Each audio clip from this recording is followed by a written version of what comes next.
All right, next up we got the AFC East, another one that we agreed on the division winner, and I'm pretty sure most of America is agreeing on the division winner for this division, unless you are a Dolphins, Jets, or Patriots fan, is that the Bills should be winning the division this year. We actually had them as the record favorite for both of our predictions. So we both had the Bills at 15-2 this season. So we're pretty high on the Bills. But I'd say out of all of the divisions we predicted, the other three is where we actually disagreed the most in all of our predictions. So in my side, I had the Dolphins finishing second with 11-6. I have the Jets at 9-8, and I have the Patriots at 5-12.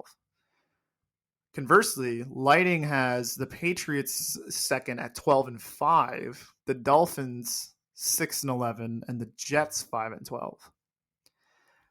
Now, I'll be the first to say that maybe my Jets prediction is a little optimistic. However, I do feel like they're on the precipice of turning the corner and actually doing something relevant there with that team and that coaching staff and what they've been able to build through the draft and free agency. I think they're on the cusp of actually maybe outperforming expectations. But I mean, who would have predicted the Bengals would have won the Super Bowl or went to the Super Bowl last year? Nobody.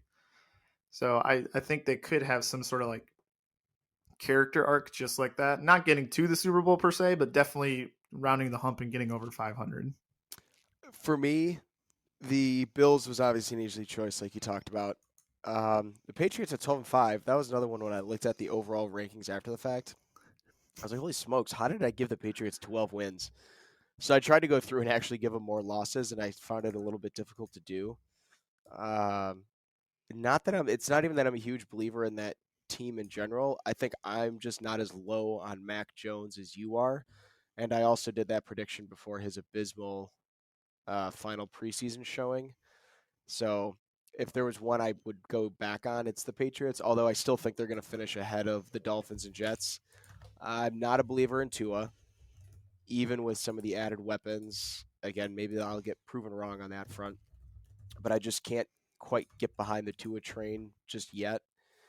And then as far as the Jets go, I do think there is some potential there with that coaching staff and with some of the guys they brought in. But it's, again, kind of a case of until you prove me otherwise, I'm going to continue to look at you as a bottom feeder in that division. What are you talking about? Tua is going to be the most accurate quarterback of all time. So they say. So they say. Yeah. I am not sold on Tua either, but I think that offense and their weapons is just, and their new coach with McDaniel, I think it's going to be too good to ignore. So I that's why I was pretty high on them. And then, we talked about the Jets already. I talked about the Jets already. Bills, we don't need to spend too much time on them. But the Patriots, they just have this sense in preseason that I've just never gotten that from the Bill Belichick camp of so many questions about who's going to be calling the plays, and then seeing what plays they do call in the preseason, and it just looking like complete shambles. And they have one of the most expensive receiving cores in football, and yet I don't think there's a receiver on their team that I would want on my team, barring Hunter Henry. And I just look at their team and I look, their defense is usually stout, but again, on their defense, I don't think they lost J.C. Jackson. They no longer have Stephon Gilmore. I just think that they're lacking those blue chip players that we're accustomed to them having, that I really think they're going to be in for it this year. And like you said, I do think Mac Jones is severely overrated. He's not a bad quarterback. He makes some really good throws here and there. But if you put all of this together with kind of not the most talented team they've ever had, the I wouldn't say bad coaching, but I think they're set up for bad play calling. I think this is finally coming back to Bill Belichick, that a lot of his assistant disciples that go off and coach elsewhere always end up failing for some reason, one reason or another. Now he's like hiring them all back, Joe Judge and Matt Patricia, and it's like, what do you expect when they couldn't do it somewhere else? Do you think they're just going to magically get it together just because you're leading them again? Like, I think they're just going to be set up for failure, and I have no faith in their offense this year.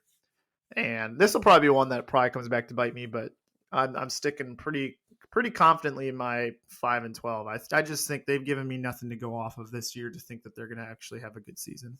And I think everybody in the division like made strides to get better. I mean, even the Bills is adding, like Von Miller and whatnot. They're still dedicated to getting better versus I don't think the Patriots made any ground in the offseason to get better.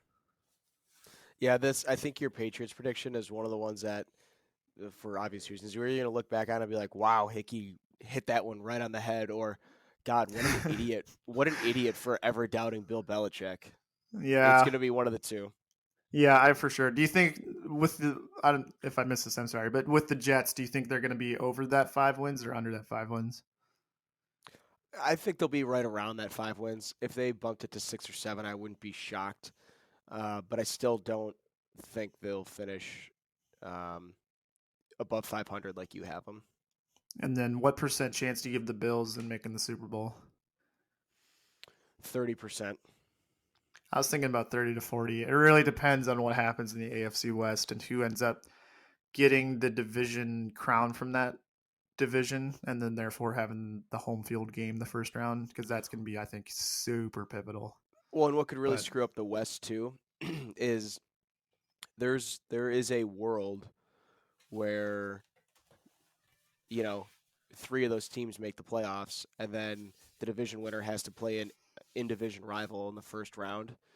And that is my biggest fear, is having to play a team like the Minnesota Vikings or the Chicago Bears in the first round of the playoffs when the Bears are a playoff contender. Just because with division rivals like that, I know there's the old saying, like, throw the records out the window, but, like, truly, there is just a different vibe around those division games, especially in the playoffs, that it always sits really uneasy with me. So I could see that really upsetting the apple cart as well. All right, there we go. AFC East is done and dusted, so hopefully the Bills Mafia is happy with that, and hopefully I don't get a lot of angry messages from any Patriots fans that might be listening. But thank you so much for listening.